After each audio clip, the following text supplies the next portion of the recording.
अनशन की सफलता, बड़कोट पंपिंग पेयजल योजना स्वीकृत। मौसम विभाग द्वारा प्रदेश में कई जिलों में भारी बारिश का ऑरेंज अलर्ट। बगैर तहसीलदारों से दम तोड़ती चमोली की 12 तहसीलें। वित्त मंत्री निर्मला सीतारमण ने प्रधानमंत्री नरेंद्र मोदी के नेतृत्व वाली एनडीए 3 का पहला बजट पेश किया। नमस्कार, आप देख रहे हैं उत्तराखंड टाइम में, आपके साथ शिखा नेगी। नजर डालेंगे आज की खबरों पर। लंबे समय से बड़कोट पेयजल योजना की मांग पर स्वीकृति की मुहर लग गई है। इस मांग को लेकर 50 दिन से बड़कोट तहसील परिसर ने नगर निगम के क्षेत्र आमरण अनशन पर बैठे थे। मुख्यमंत्री आवास में बड़कोट क्षेत्र के प्रतिनिधियों ने पुरोला के विधायक दुर्गेश लाल के नेतृत्व में भेंट की। प्रतिनिधि मंडल ने बड़कोट पेयजल पंपिंग योजना से संबंधित समस्याओं के समाधान के लिए मुख्यमंत्री के आग्रह किया था, जिस पर मुख्यमंत्री पुष्कर सिंह धामी ने प्रतिनिधियों को आश्वासन दिया है कि बड़कोट पेयजल पंपिंग योजना की समस्या का शीघ्र समाधान किया जाएगा। उन्होंने प्रतिनिधि मंडल की मांग पर पंपिंग पेयजल योजना के निर्माण की स्वीकृति प्रदान करने का आश्वासन भी किया है। साथ ही बड़कोट में अनशन कर रहे लोगों ने फिलहाल अनशन निरस्त कर दिया है। मौसम विभाग द्वारा प्रदेश के कई जिलों में भारी बारिश का ऑरेंज अलर्ट जारी किया गया है।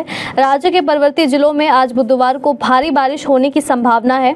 मौसम विभाग केंद्र की ओर से जारी पूर्वानुमान के मुताबिक चमोली और बागेश्वर जिले के कुछ इलाकों में भारी से बहुत भारी बारिश होने की ऑरेंज अलर्ट जारी किया गया है, जबकि प्रदेश के अन्य जिलों में कई दौर की तेज बारिश होने की संभावना है।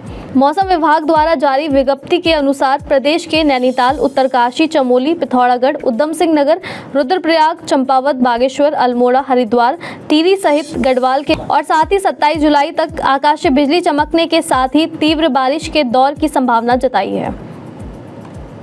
यूं तो चमोली जिले के 9 विकास खंडों में 12 तहसीलें हैं, लेकिन तहसीलदारों के अभाव से कई तहसील दम तोड़ रही हैं।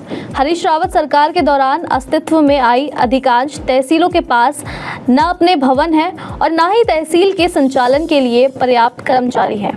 ऐसे में लोगों को भारी परेशानियों का सामना भी करना पड़ रहा है और अपने छोटे बड़े कामों के लिए अपनी पुरानी मूल तहसीलों की ओर रुख करना पड़ रहा है।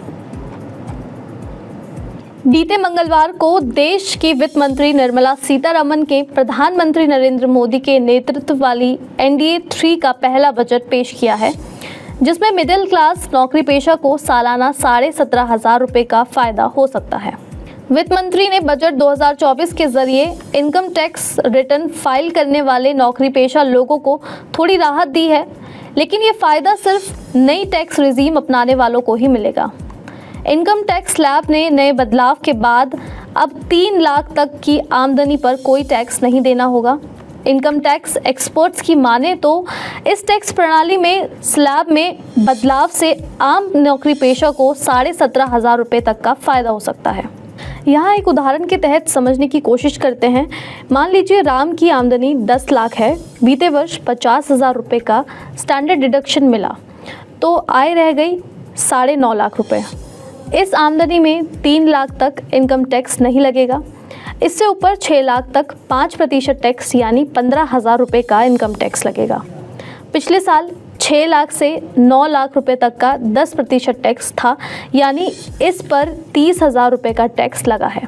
इसके बाद बचे 50,000 पर 15% की दर से इनकम टैक्स देना होगा।